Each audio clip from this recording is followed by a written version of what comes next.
The Silent Hill 2 remake is considered a great game, we know this, but is it worth buying if you're a scaredy cat like me? Is there fun to be had beyond the terror? And most importantly, will you be able to finish it? That's what we're going to find out today. Now, I played Silent Hill 2 back when it was first released in October 2024, the remake I mean, but it's been about a year since then, so the scares will be fresh again. Well, as fresh as they can be for a second playthrough. So why am I making this video? Well, I'm not inexperienced with horror games. I've watched about 1 billion of them be played by other YouTubers, but the amount of horror games I've actually bought and played myself, I could probably count on both hands. There's a vast difference between watching gameplay and actually playing something for yourself. And as a scaredy cat, it's hard to know whether a horror game is going to be compelling enough to finish despite the terror. Dead Space and Resident Evil are good examples. Both franchises are scary, yes, but they also give you weapons you can eliminate your enemies with, and there are interesting puzzles and gripping stories that keep me invested to the point where I feel like I can overcome the terror. Alien Isolation, on the other hand, features a xenomorph hunting you down for pretty much the entire game, and it's so oppressive that I never finished the bloody thing. You can't get rid of the xeno, you just distract it, hide and pray, and it's almost always there, jump scaring you out of nowhere. I love the Alien movies, but Isolation?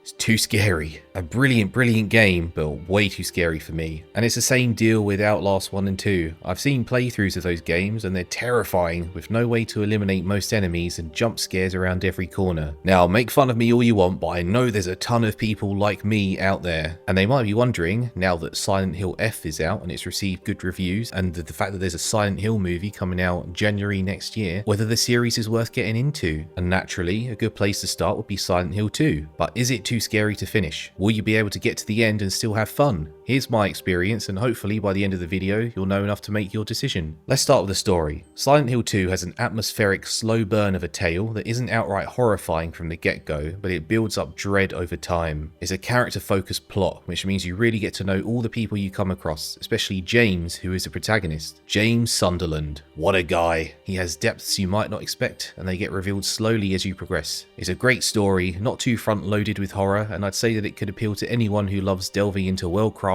backstories and character arcs. There's also the mystery of what Silent Hill actually is, presented in all its misty, enigmatic madness. Is it a real town? A figment of people's imaginations? A parallel dimension? A combination of all three? It's fascinating, and it makes you wonder how it's connected to James and each of the characters he meets. You don't have to be an avid horror fan to enjoy what they've served up here. I'm obviously not going to spoil anything, but this really is one of the more impressive stories in gaming, and there are good reasons people sing its praises. It's melancholic, heartbreaking even, and it shows that people are complicated creatures capable of both good and bad in equal measure. Silent Hill 2 has twists and turns that deserve to be experienced rather than told, and it will stick with you long after you see the credits. Next, I want to talk about the cinematography. Look at this. There's a conversation going on between James and a guy called Eddie right now, but the way the camera is angled makes it seem like something is very wrong. It does not feel right. There are also times when the camera is placed so far back that it seems like it's from the perspective of a monster or a human character we haven't seen. It's another example of how the game builds up a sense of unease without going over the top with it. Amplifying the dread of the story is the sound design, which includes both the soundtrack and the sound effects. The soundtrack is one of the most unsettling I've heard in a game, and it can make simply walking down a road or a corridor the stuff of nightmares.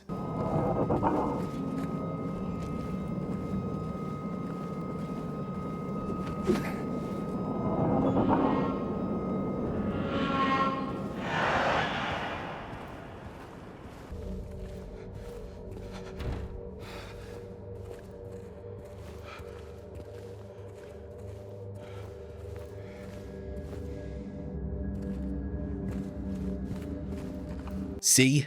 Absolute nightmare fuel. But on top of that is a radio, which pipes up with static every time you go near an enemy.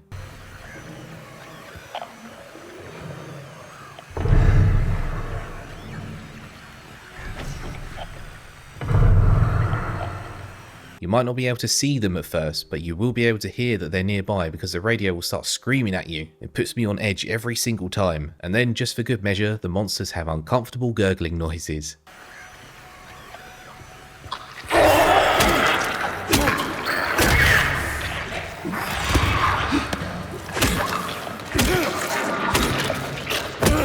Great. But Silent Hill 2 is a game, and this is one of the things I was most confused about when I first started looking into it. How does it play? Is there combat? Do you just run away from the monsters? How many monsters are there? And of course, the big question, is it similar to Resident Evil? The answer is no, it's nothing like Resident Evil. Where that series focuses on physical horror and blood-pumping chase sequences, Silent Hill 2 is a quieter game where enemies creep up on you from dark corners and make your hands sweat with unease. There are quite a few of them though. Combat is a significant aspect of Silent Hill 2, and yes, you can get rid of the enemies for good. There's no cat and mouse mechanic here. James is armed with a few different weapons, both ranged and melee. You see a monster, you shoot it or you whack it with a wooden plank. But that's not to say the combat is easy. No, this is a horror game after all, and you're playing as someone with very little combat experience. When it comes to melee, James swings with a bit of a wind-up, meaning that the enemies have plenty of time to counter. When they do, you can dodge out of the way, but if you're too slow, you'll take damage. It hurts more than you might expect on standard difficulty, but thankfully you can dial it down if you're having a tough time. Guns are a bit different, as you can imagine. The handgun, which is the first ranged weapon you'll acquire, allows James to hit enemies from far distances, taking them out in 3 or 4 shots. But he isn't amazing at keeping his hands steady. That means it's sometimes smarter to get close to the monsters, but it also means you'll be within range of their attacks. It's a smart bit of design that makes combat tense, but not overwhelmingly so. I should also say that there's not a huge amount of ammo hanging around, and when you do find some, it's only about 1 or 2 bullets at a time, so you will be having to conserve them. In terms of level design, there's a lot to love. If you're a fan of exploration, similar to Metroidvanias or Zelda games, you'll probably enjoy what's on offer here. Each map has optional areas, locked doors, puzzles, and a whole lot of loot. The loot consists mainly of healing items and ammo, as I mentioned earlier, as well as the odd bit of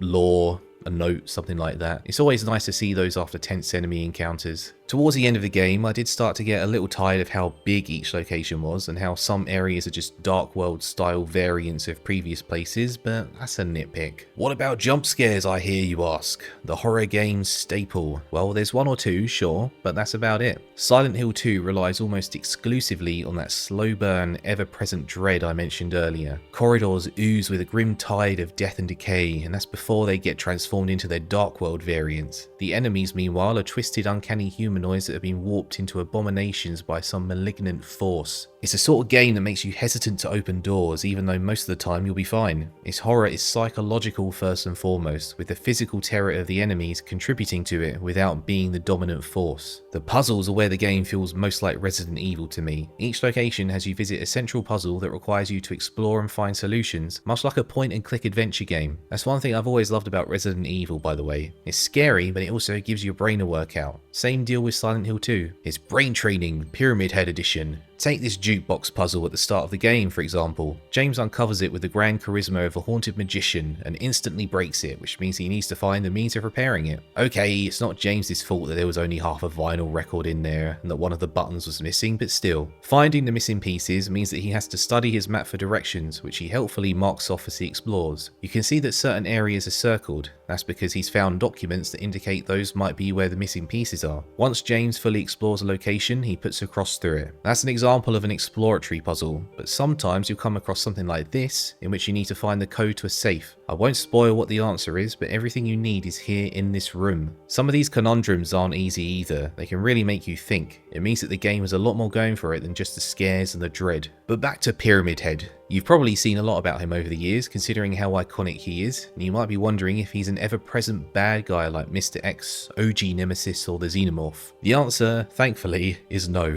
You encounter him a few times throughout the game, but he doesn't actively chase you from level to level. Silent Hill 2 just doesn't do that, for the most part. So if you were a little worried, you can breathe easy, or at least a little less laboured. Overall, I'd say that Silent Hill 2 is a scary game, but in a more psychological dread kind of way. It's unsettling, uncomfortable, and extremely depressing, but it also has great explorative elements, interesting puzzles, and combat that allows you to feel like a temporary badass, all of which combine to make the experience one that I believe us scaredy cats can get through while still having fun. And that's without even mentioning the story. Silent Hill 2 is a work of art. It has themes and subtext that some books and movies could only dream of, so it's no wonder that they're about to release a movie adaptation of it in January 2026. Will it be good? Probably not, let's be honest, but the fact that they're even making it shows that they know that the game has a story worth showing to as many people as possible. It is absolutely worth your time, in my opinion. However, I should say that you need to be prepared to deal with some uncomfortable themes. If you're not in a good place mentally, it might be wise to skip the game until you're feeling a bit better. There's no shame in it at all. Without spoilers, you need to be ready to handle things like abuse, murder, and terminal illness. But let's return to the main point of the video. Is it too terrifying for us scaredy cats to finish? Well, let's put it this way. I finished the Silent Hill 2 remake soon after its release, but I still refuse to go back to Alien Isolation. I think that about sums it up. Anyway, thanks for watching. If any of you scaredy cats found this video helpful, please give it a like and subscribe to the channel for similar deep dives. I've got a video you might enjoy where I look at what makes the original Dead Space a great experience and how EA is a terrible publisher. Fun stuff, and probably even more true now than it was a couple of months ago actually. I also want to say that yes, I do plan on playing Silent Hill F at some point in the future. No idea when, but it will happen. I might even make a similar video about it. But I'm going to stop talking now. Have a great day or night, and I'll see you next time.